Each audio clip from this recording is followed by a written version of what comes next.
Dobar dan, poštovani gledatelji. Javljam vam se uživo iz mjesta Bebrina kraj Slavonskog Broda u osnovnoj školi Atul Matija Reljković. Dobili smo dojavu da mlada nada hrvatskog nogometa Modri Lukić trenira upravo sada u ovim trenucima. Hajdemo provjeriti i vidjeti je li ta dojava istinita.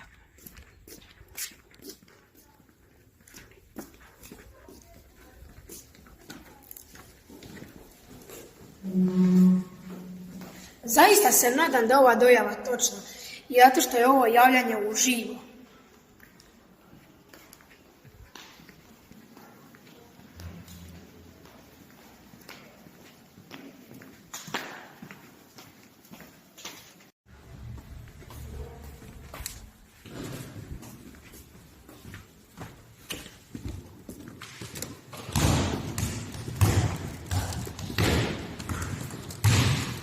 Vodi, to se dogodilo. Pogledajte, nema lopti, sve su probušene i prazne.